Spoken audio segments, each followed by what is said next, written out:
Hey everybody, it's your buddy Beard Grizzly, and I have a bit of a brain teaser for you all. What is this symbol? Depending which form of ghost you ask, you might get a slightly different answer. This is a House of Judgment sigil. We used to work with a fallen who flew this banner. This is a fallen house sigil.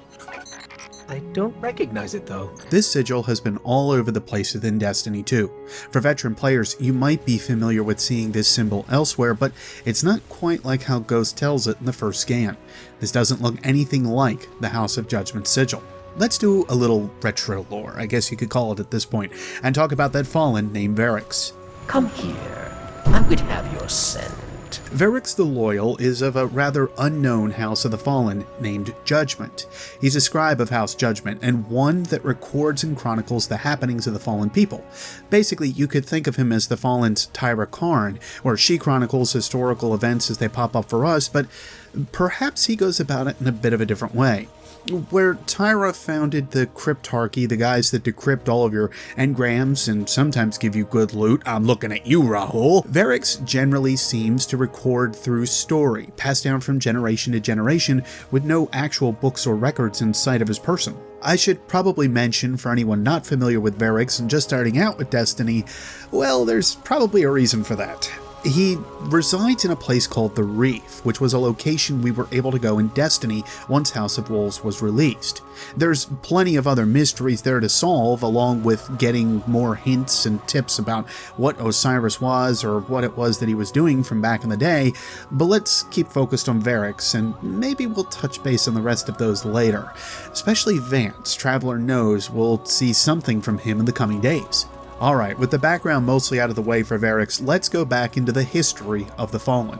Even for veterans, this will make sense in a little while per my feelings, but let's read over a couple Grimoire cards. First up is Verix the Loyal. They call me betrayer.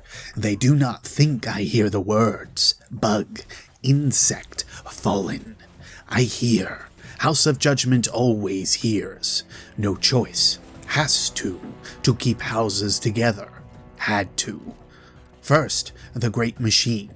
Then, sky fell away. Whirlwind ripped away the past. All honor lost. All hope. Judgment not enough. Cannot keep House Wolves from kings. Scar from winter. Fell to fighting. Fell to hate. Judgment gone. Others slaughtered. Slain. Death and docking. Keep Elixni together. Lost to pride and rage. Traveled with the many houses before wolves.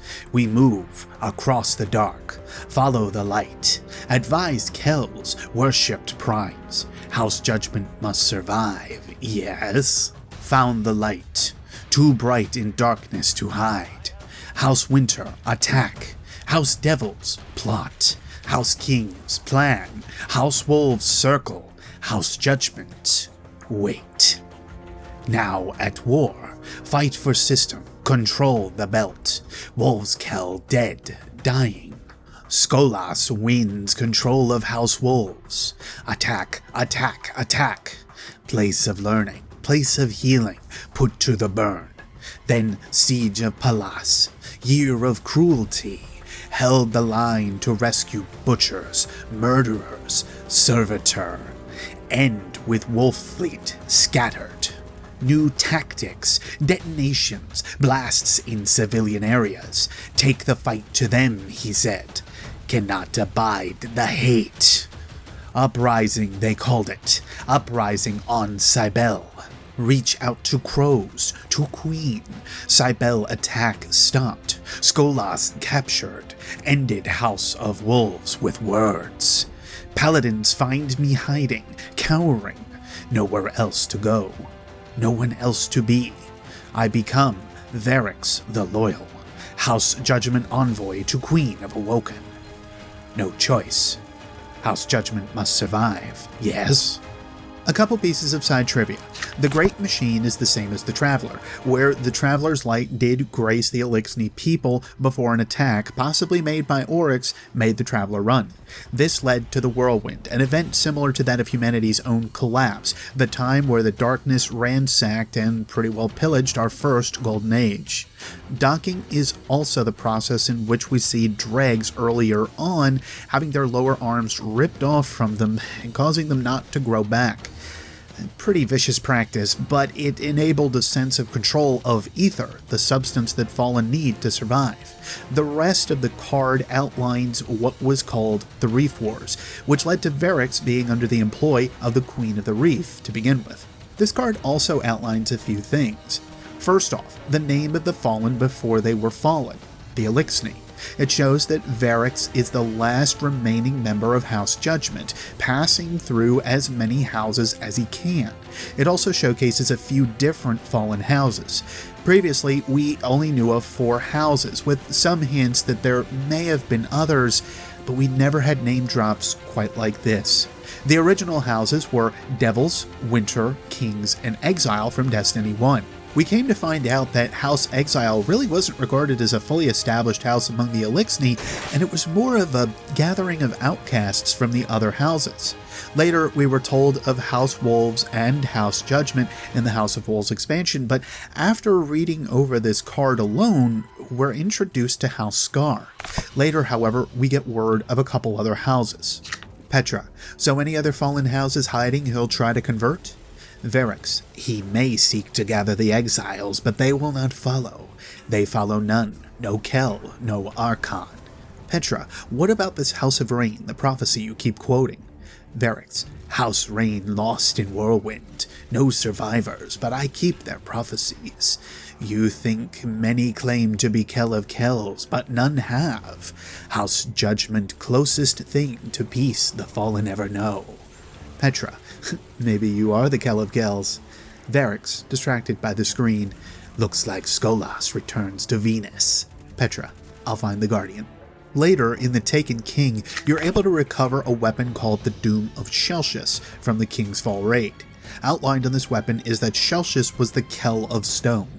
There's also a recovered broken crown that speaks of songs sung of Shelchus, and being that we don't hear of the Elixni crowning their leaders anymore, this has been argued and debated as Shelchus being the king of the fallen, otherwise spoken of as the Kel of Kells. As you can somewhat figure from the name, Kel is the head of a fallen house. Over the events of Destiny 1, our Guardian generally causes complete mayhem among the houses, destroying all of the rank-and-file leadership that we know of within the leftover homes. But we'll get to that much later. What we are presented with are several houses, with some being argued their overall place within the Elixni people. The ones that are seemingly lost, however, are houses Rain, Stone, and Scar, with the latter being a possible link to that of an older big bad within Destiny called Taniks the Scarred. The name fits, at the least, and Taniks calls himself a mercenary of the Fallen anyway, so his place could be argued.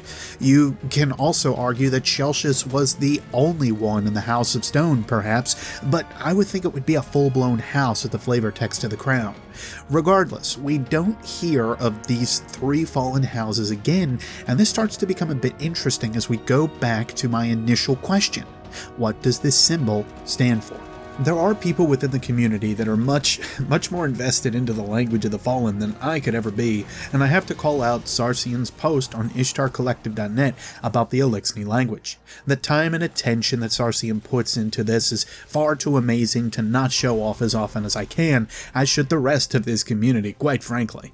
Because of this, we started to get a feeling for how the alphabet of the Fallen may also look, or what some of their symbols mean plastered all over the Cosmodrome, the EDZ, Venus, Nessus, wherever it may be. The Fallen leave their seemingly tribal marks all over the place. The current house logos themselves also don't seem to follow the overall alphabet that's been put together by the community and released by others over time, so that just goes back to my thoughts that this logo seems to be a bit different from the rest. There are variations on the logo all over the place in Destinies 1 and 2, but this version of it crops up all over the place in D2. First off, I'm not a linguist. Language and deciphering hieroglyphics is completely out of my league, but I'm trying my best with this one, especially with the symbol that's here near plain as day. Comparing this symbol to the guide we have put together, I decided to try my hand at several of these symbols and work out their meaning. Trouble is, some of these symbols don't line up with the most recent alphabet that we have, and some of them need to be reoriented to actually understand them properly from what we have, and still others just don't seem to make any sense whatsoever. Obviously, we're also missing a few letters from the Alpha directory, so this also causes some questions to surface on how far we actually have an understanding of the language, especially with how many different symbols exist that we can't seem to find any direct pattern with so far. But this symbol creeps up all over Destiny 1 and is now found almost everywhere for the Fallen in Destiny 2. From my observations, orientation seems to be a major part of this symbol as well, seen here outside of the Ember Caves of Venus as being upside down from what we now see in D2. It can also be seen sideways in D1, but in D2 seems to be only propped this specific way. Again, from my observations, if you guys find it elsewhere or in a different direction, let me know. So going by the most recent alpha set, what does this symbol seem to mean? Well, let's go through the process of comparison to what we have. The bottom left mark is seemingly comparative to an H. The first circle on the left looks similar to an R, the second circle being a C, and the top right mark seemingly an S. First off, if you guys see something different from my comparison, let me know below, but from my eyes, this is what I get. These letters all seem to be very interesting, especially if we are to take these symbols as they are, converted for us to understand as a typical Roman-style alpha system that we use today in most of our languages. What I mean by this is we are literally converting the Fallen language and their lettering into a means for us to understand. This is important as it establishes what we're trying to do here, which is attempting to figure out what this symbol may stand for. Okay, enough beating around the bush. All of these letters could stand for any number of things, but from my perspective and what we have so far from the past grimoire and explanations of previous houses listed by Varix, we have a few choices in my mind, especially when all of these line up seemingly perfectly. Again, these letters are H, R, C, and S. H could stand for house, R could stand for rain, C could stand for Celsius, S could stand for scar. This seems to be a bit too perfect to me, a bit too much of a coincidence that these three letters would be linked up with three of the major houses that were seemingly lost in the whirlwind. It also plays back to what we have now with the current Fallen, otherwise commonly called the House of Dusk within the community, though aside from a few voice lines within the tower, the name is still questioned per my knowledge. I know I haven't heard anything concrete anyway. But I digress. If these three are written above the H, possibly meaning a house, and we take this as more of a symbol than of an actual translated word, then it's sort of like those word puzzles, if you get my meaning. Something like this one, for instance, where it's Vade-ers, but the real meaning translates to Space Invaders. Say it with me now. Space Invaders. If meant as something similar, this symbol could translate to a couple different meanings. The houses were born of Rain, Celsius, and Scar. The houses will remember Rain, Celsius, and Scar.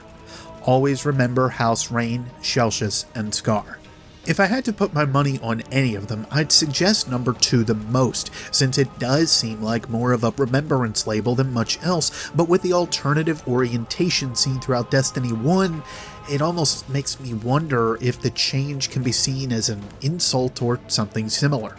The letters certainly seem to line up, with the possibility of these lines leading off the bottom right of the symbol, meaning different letters or phrase altogether, but per our knowledge right now, there's nothing that seems to jut out at me that's overly obvious. There are plenty of other symbols that exist out there with the Fallen, however, and this is just meant to get your mind going when you see them. With one of these symbols possibly holding significance in remembering the past of the Fallen, something that seemed hard to do before before we chop them down to size in Destiny, I'm still questioning the other symbols that I see and have been writing them down and trying to decipher them as best I can.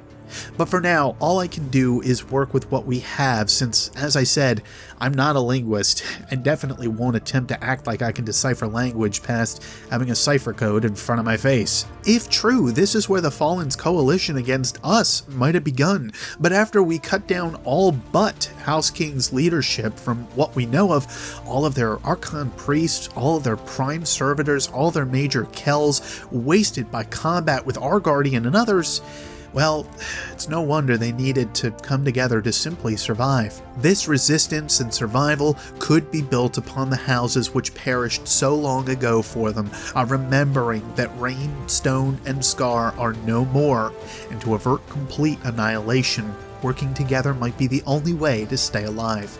That'll do it for me, gang. This could just be my brain doing that thing it does when you look up at the clouds, trying to make sense of what it is that you're looking at. Though, who knows, I could be onto something here. For now, though, all I can do is leave this as my interpretation. I'd love to hear yours down below in the comments, however, and if you'd like this idea of symbol deciphering or didn't, you know the buttons to press for that, along with hearing more of my thoughts on the lore of Destiny and other games. Until next Spacetime Guardians, take care. Man, does it feel good to talk about lore again.